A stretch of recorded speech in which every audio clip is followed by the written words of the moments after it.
Hey, everybody. Welcome to another Awaken Your Relationships. I am Julie Murphy, and I'm the money chick, but we work things out and we act it out, and we do it through our money, through our health, and through our relationships. So we have Miss Rita here again, and we're going to talk about relationships and all kinds of goodies. And you may wonder why, when you're peeling that onion, the stuff keeps flooding you and it keeps coming up. So we, as you go through the process, I know sometimes I have felt like going, didn't I get rid of this pattern? What is it creeping up for again? And it's like the test of the next thing. So I just want to remind everybody to hit that notification bell so you know when Rita and I are coming on again, and subscribe and like so that we can help heal the world.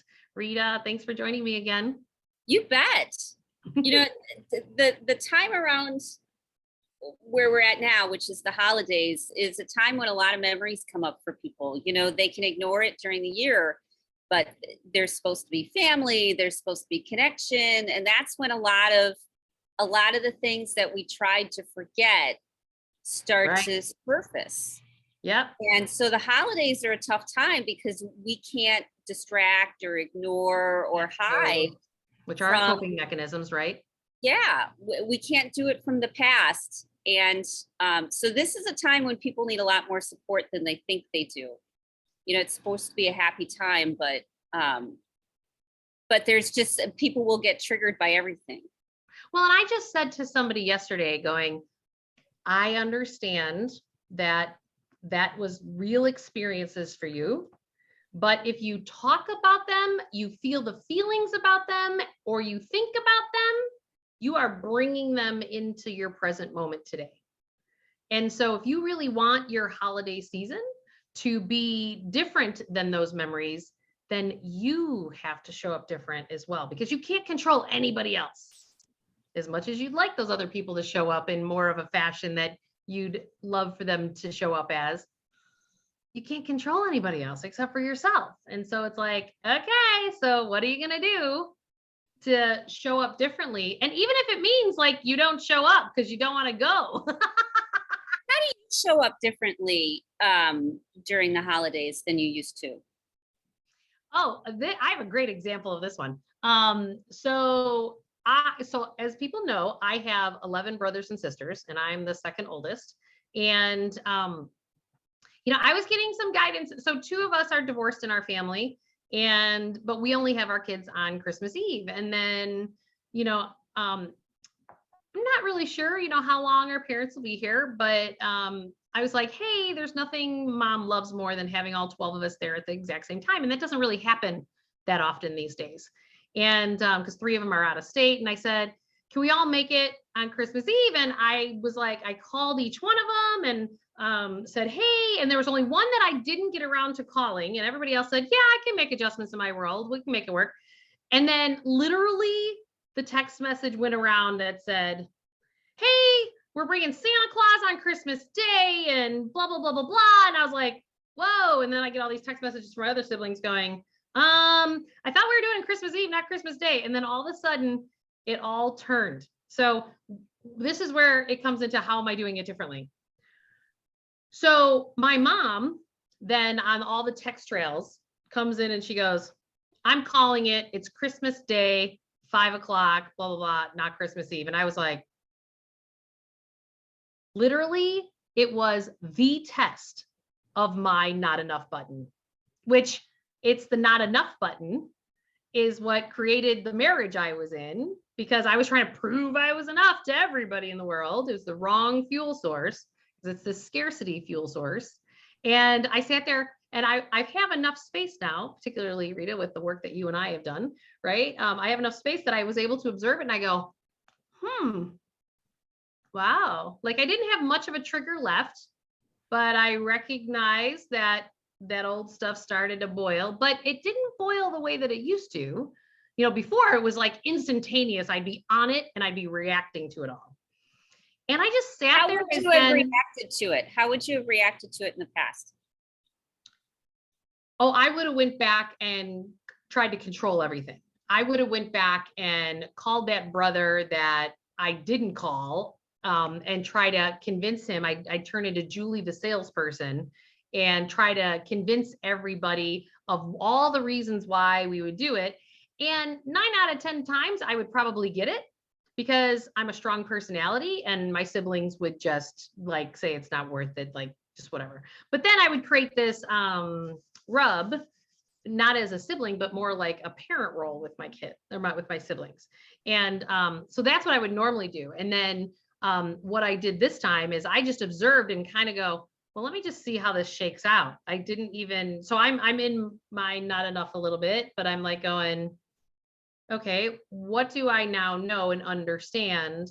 When you're in your power, in your divine feminine, you allow, you accept, you stay in a state of being. And so I was reminding myself of going, just accept that this is what it is and accept the fact that mom called it. She's the matriarch of the family. Mom called it. I could have started with all my, what I also would have done in the past was, I'm not important to mom, like everybody else is more important and blah, blah, and which can happen very easily with 12 kids, you know, like we all have that portion of that because you never got enough time of mom, right? But I didn't do any of that this time. Like that is the big difference is that this time around, I observed it and then everybody was like, oh, great, Christmas is better for me. Oh, great, Christmas is better for me. Oh, great. And I sat on it for 2 days. And normally the whole thing, I would have energized it and blew it all up and tried to get my way. And I said, okay, I need to create Christmas for my kids and I have them on Christmas Eve this year. So I'll be doing dinner at my house at 4 p.m. on Christmas Eve. And every single one of you are welcome to come. And that's all I did. And then 5 of my siblings are actually going to come to my house on Christmas Eve. So it was like, instead of creating all that angst and all everything, I just surrendered into what was, and I accepted it.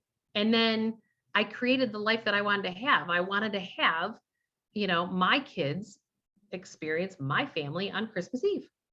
And so that is what's happening. And it's just happening in a different package. I think that's the piece, is that we have to let go of what we believe the outcome is going to be, because you just don't know how it's going to show up. And it usually shows up way better than you ever thought it could. That's true. You know, we get trapped in this, it either has to be left or right. And in reality, we realize there's always a third answer. Right. And if I tell people, you know, people go, well, I'm still scared of this. I still don't want to get divorced. I still don't want to, you know, keep my mouth shut. I still don't, you know, want to fall into these bad patterns. And it's not that you can't defend yourself. And it's not that you can't say anything. What you want to do is get rid of the emotional charge around it. Well, and that's the thing, because of all the work that I've done, the emotional charge was not there. You know, the brother that I work with, he said to me, he goes, I was kind of expecting you to be all over that. I go, why? I go, I need to live the life that I want to live and not try to entrain other people to do what I want. And you know what? I'll make the best. And then the second layer came when my boyfriend says to me, okay, well, you and I will be going to your mom's on Christmas Day. And I was like, because the victim part of me wanted to be like, I ain't going Christmas Day. Like, like I wanted, the martyr started coming out, you know? And I'm like going, what? But I was also in enough of a place, an emotional place. And I go, really? Like, that was my response to him. Like, really? And he goes, can you surrender into that one? I was like, I suppose I can. And I just was like, but all this stuff, like the martyr stuff, was just like dissipating out of my body. It was fascinating, actually. You know, one of my biggest holiday experiences was a few years ago. You know, I had a friend of mine who had a lot of death in their family over their lifetime. And so, you know, family is important, connections are important. And they kept pushing me. You know, they kept saying, you really, you know, you want to develop a better relationship with your family. Right. And there was the part of me that said no, because, you know, I felt unimportant and I felt, you know, not cared about, and I felt abused over, you know, a number of years. And why should I keep putting up with this? Right. And they really pressed me, and they gave me a suggestion, and they said, treat your family like they're an honored guest in your home. And my dad was usually the challenge. You know, my sister and my mom, we were great. You know, we were stressed out, but we did everything to cater to keep my dad in a good space. But our vibe was off. Our vibe was always like, fine, you know, if we have to cater to you because you're going to be such a baby about all of this and everything has to be your way. Yeah. You know, fine, we will. Right. But nobody would have a good time. Right. And so my friend said, well, honestly, sincerely, treat your dad like an honored guest in your home. Right. And I said, well, I don't want to. And they said, well, give it a try. So I thought, okay, what would make my dad feel special? So I went out and I got shrimp cocktail, which nobody else in the family, wanted. But my dad loves it. It's a special treat. Right. So I went and I got it and I put it right next to him on the couch as he was, sitting sullenly watching the football game or whatever, while everybody else was working and setting the table and making food while he just acted, he was just the king of the world, having not totally. to do, I totally know what you're talking about. And, and there's a part of me that's like, screw you, you're supposed to get up and set the table or something. Or keep us company or makes it, but he never knew what to do. So anyways, that's not the point. The point was, so in my heart, I let go of everything that was from the past. And I was only halfway sincere. Well, other people cannot show up in a different way if you don't show up in a different way. Yes. And so I showed up in a different way and I started in my heart, like, you know what, I want to make this a better relationship. I'm going to, try to feel my heart like my dad's an honored guest. And so I did. And what happened is his energy shifted because he didn't know how to show up. He didn't feel welcome because he wasn't welcome because we didn't want him there because he was a crab ass that nobody wanted the holidays to ruin our holidays, So he knew that and he was staying in his pattern over and over. Right. And I had to treat him like a valuable, loved human being. And when I did, that's when my whole family started to come together. Because I literally said, everything is in the past. And no, it's not fair, but it's more complicated than I'll understand. And I don't want to carry this. I only have one dad. I only have one mom. And if I can fix it, then giving him a shrimp cocktail and trying to be sincere about it is worth it. Yeah. And that was years ago. And it turned into weekly breakfasts and it turned into a closer relationship. And we were there together when my mom was sick and we were there together when my dad was sick. And, but it took like a Herculean effort for me to put what I was carrying down, all that resentment, all that hurt, all that it's not fair. But I had to if I wanted what I really wanted, which was family. Right. And to be close to my family. Well, and here's the thing. We all chose our family on some level. I believe on a soul level, we choose our family. There's a great book about it. Dr. Sue Morton wrote a book about and she tells a story in there about how, when we're on the other side, we're like at the bus stop and says, okay, my soul needs to evolve like this. And so who wants to play this role for me? And who wants to play that? So we sign up for it on a soul level. And then we come here, we incarnate, and then we act it all out. And since I have gotten my nervous system no longer hijacked all the time, because what I realized is, I can't lose the weight because the cortisol is shooting through my system because my nervous system is hijacked constantly. And I would do things that were good for me, even working out on the treadmill. I would push too hard, which would cause the cortisol to just shoot through the system. So it's like I have become aware of all these cycles of how, wow, now that I can be the observer, of everything. Now it's about, okay, so what is that person supposed to teach me? Like, so I can learn the lesson and move on.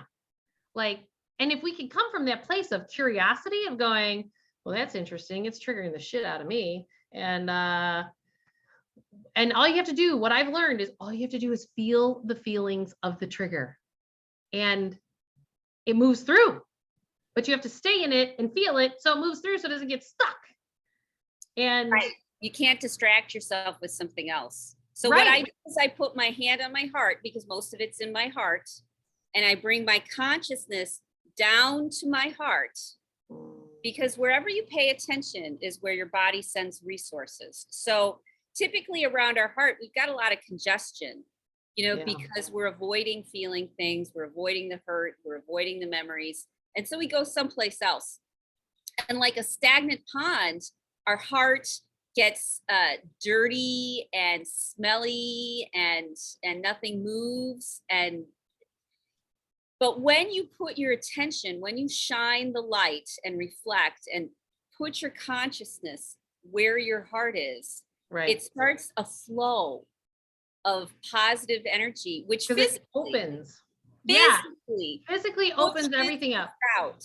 Yes, like breaking down a dam and clean water coming into a stagnant pond and pushing everything out and refreshing everything. So on a physical level, when you pay attention to your heart when you're hurting, even by just putting your hand on your heart and bringing your consciousness out of your head, whose fault is it? And why did I do this? And how can I stop this?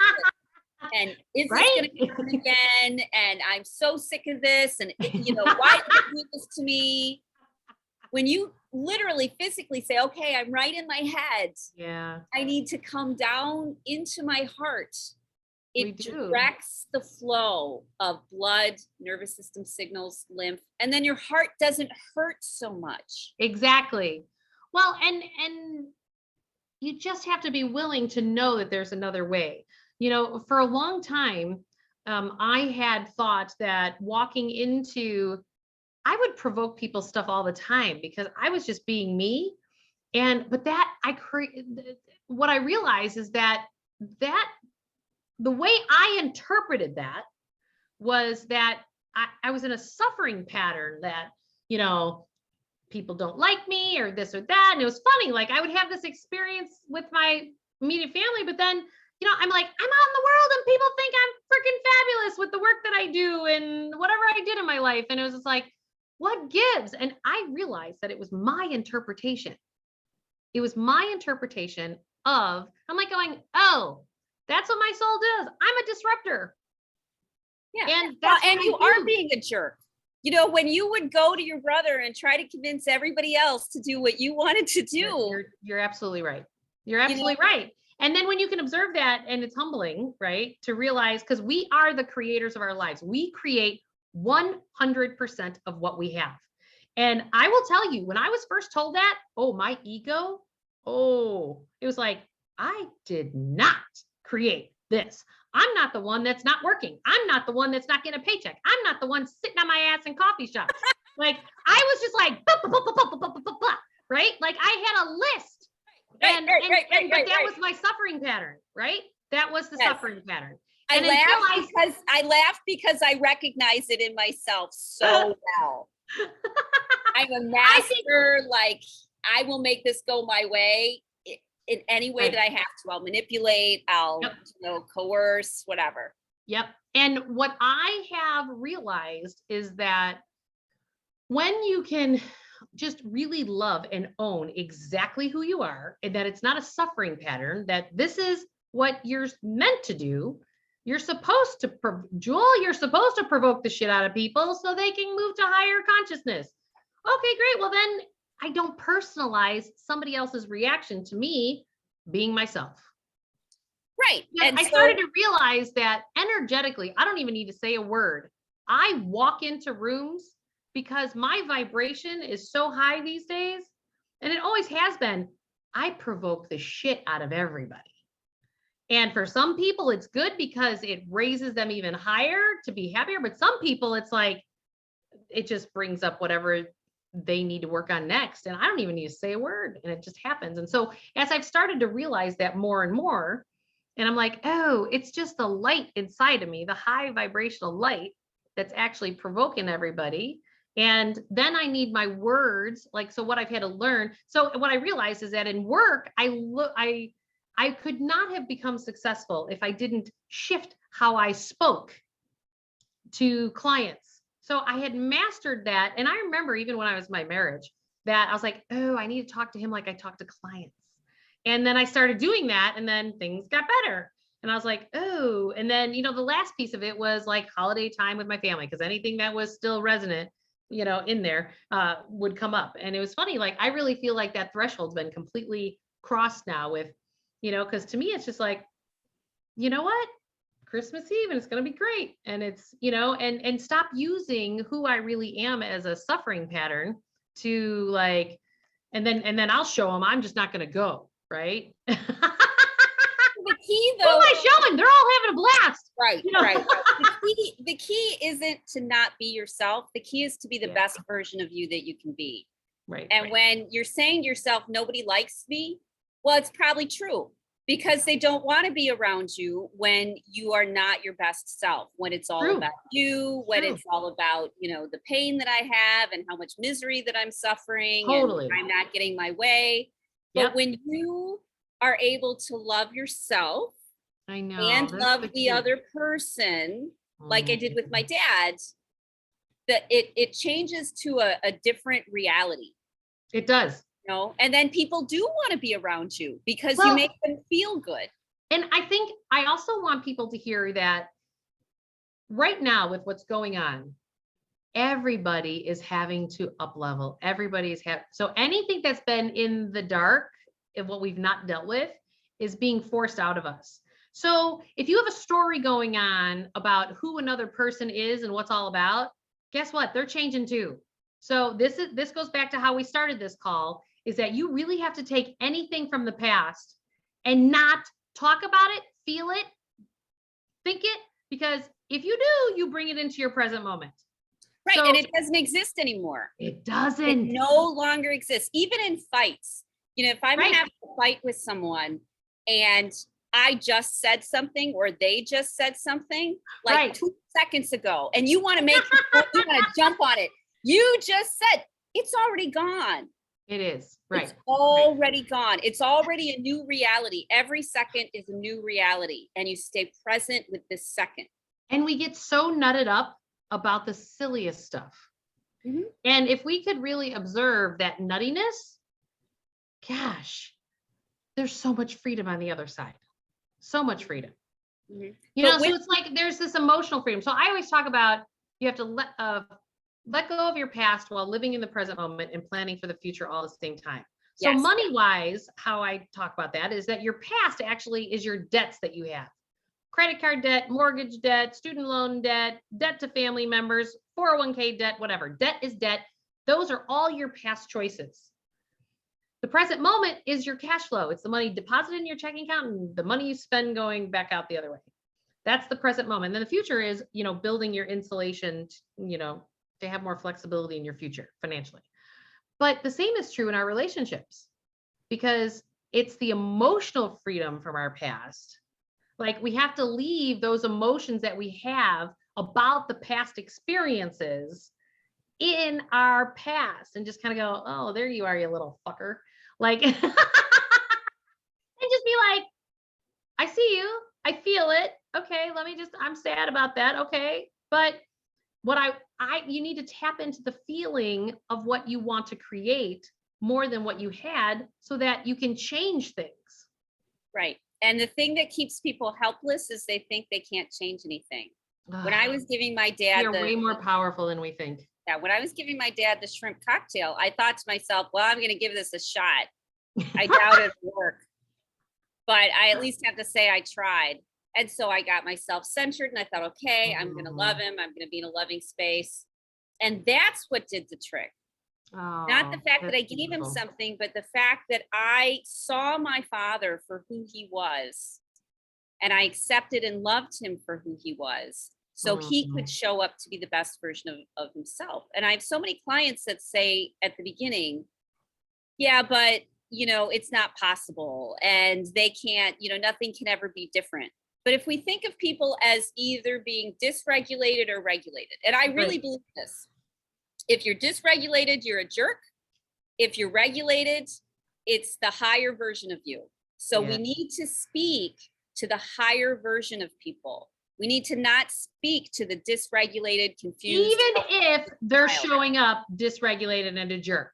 Yes, because it's not talk to their soul, so funny that you're saying that, because I continue to, in my relationship with my ex-husband, I continue to hold the space of, I want the highest and best for me, the kids, and him. Yes. And there are days that I've started to learn, when I get my trigger, I used to pick up the phone and then, just like my siblings, try to change their mind, right? But that was me trying to control the outcome. Well, now what I do is I have a little altar and I light a candle and I'll say, Bill, these are the things that I think, and blah, blah, blah, blah, blah, blah, take it or leave it. But it's a way that I get it out, because it really has nothing to do with him. It has zero to do with him. It's about what's rising in me. And then what it does is it doesn't create the reactivity and then the trauma meeting the trauma and all that stuff going on. And I have to tell you, whether he gets the message in the etheric field or not, what it's doing, I'm showing up different because it's shifted it inside of me. Right. And so then it creates a different outcome. Yeah. The power we have is to speak to the best version of someone. And I honestly believe that everybody has a best version of them. Yeah, absolutely. Okay. I'm sure there's psychopaths and blah, blah, blah. But for the most part, there's a best version of them. Yeah. And if, just like with kids, like parents will say, they'll get reports back from teachers or things about, wow, your kids are really great. And you're like, yeah, but at home, they're rats. They have a better version of themselves, and we have to bring that out of people. Yeah, if we that's don't bring true. That out right. Of people, then our relationship is going to be crappy. People treat me differently than they treat other people, because I look at them and I think, you know what, I know you're struggling right now, but I'm going to talk to your soul. I'm going to talk to your higher self.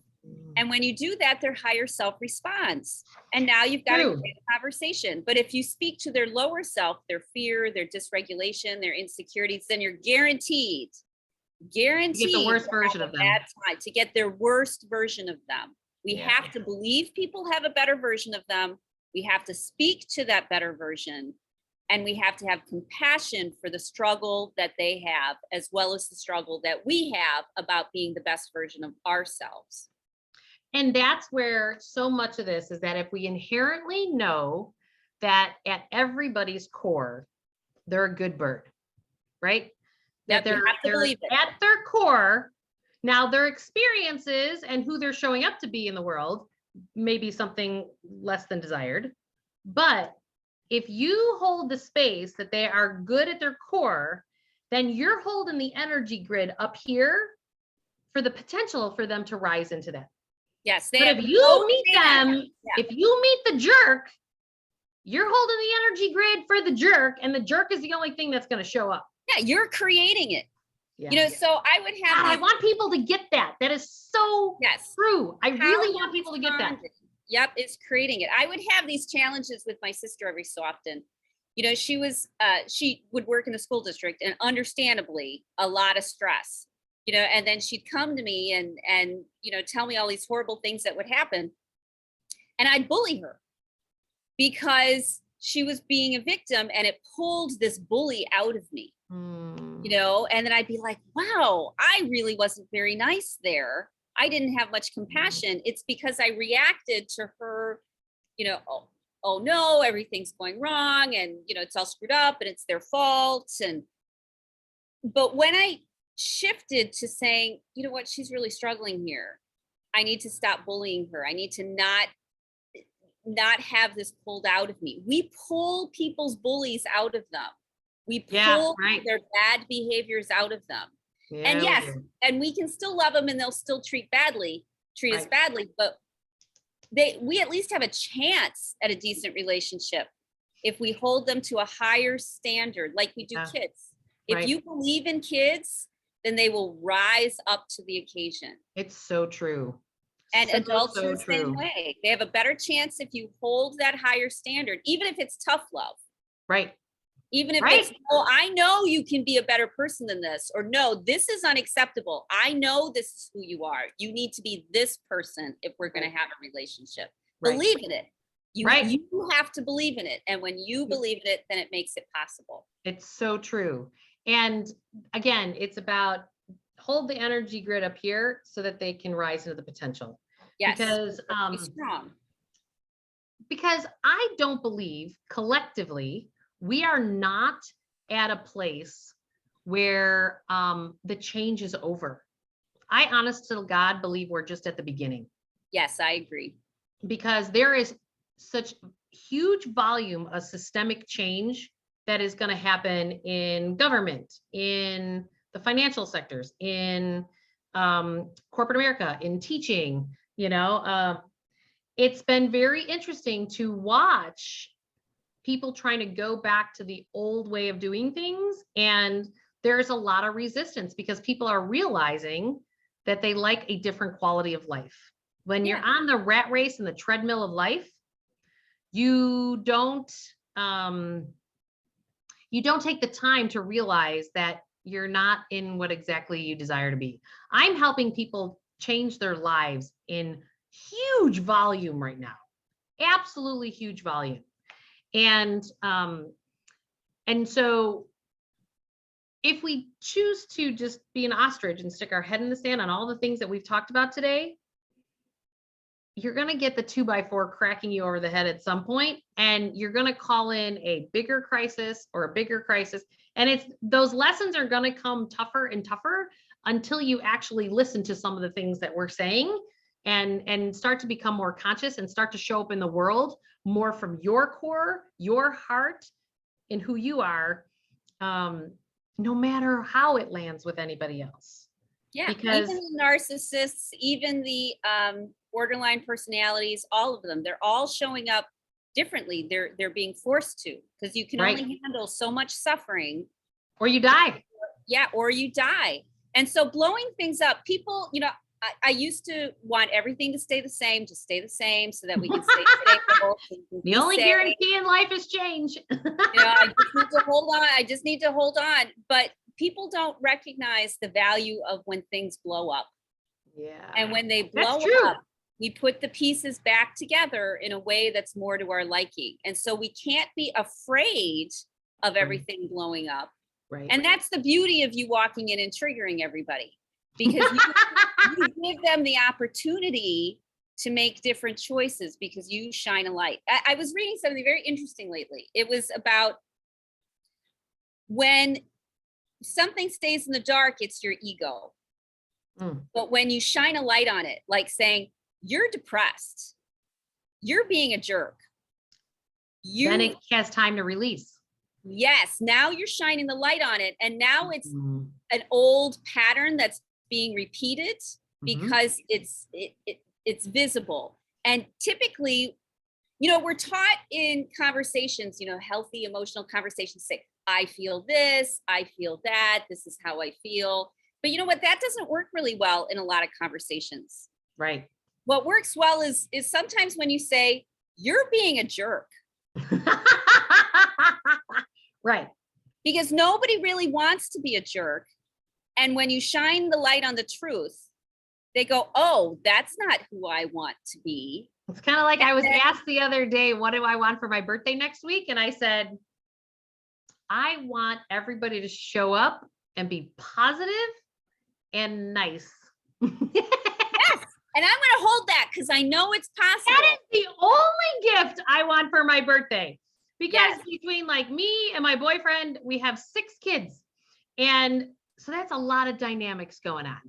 A lot. And so I'm like, I just want everybody to show up positive and happy. And they're like, really?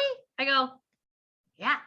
Like, I don't need any more things. I don't need, you know what? I just want all of us to be loving and respectful to each other and talk nice. And and it's amazing. Like, if you can't, you get a timeout until you feel better. Or they'll surround you and be like, feel better. We're going to play some music. You're going to dance. We're going to, we're going to like this morning, I was taking the kids to school, and on the way to school, I had the radio station on that plays all the Christmas music. And my kids, we pull up to school and they're like, Mom, turn it down. And I was like, oh no, we got to let everybody else be happy. And I cranked it up and they're like, Mom, And I was just like, no, like, let's share the joy. And then when they watch the guy who opens the car door for them to get out, he starts dancing to the Christmas music. Yes. Like, yes. And then you put antlers on your car, and then you wear funny sweaters, and you enjoy the hell out of your life. yeah. And if you do, then other people will want to enjoy the hell out of their life too. And they'll want to spend time with you, and they'll want to be in that vibe. And everything They don't know how to expands. be happy by themselves. Right. It's beautiful. Well, Rita, how does everybody get a hold of you, sister? They go to ritahickmancoaching.com, or they can go to Facebook or YouTube and just type in Rita Hickman, and they'll find me, automatically. And Awesome. I help women who are ready to reinvent themselves because they're tired of being in bad relationships. They're tired of feeling tired. They're tired of their health problems, Yeah. chronic, all of it. And we address it from multiple directions so that we can get your health cleaned up. We can get your emotions cleaned up. We can give you some good tools. We can get you on the right path, get you hydrated, get you creative again, get you centered and loving yourself again. So it's multidimensional. It's very good work about becoming a whole human being. That's great. And you know what, you guys, I'm still awakenyourwealthbook.com. I'm giving my book away for free. You just have to pay for your own shipping. Why? Because we all deserve to live exactly the life that we desire to live. And until next week, thanks everybody. Thanks everybody. Bye. Bye.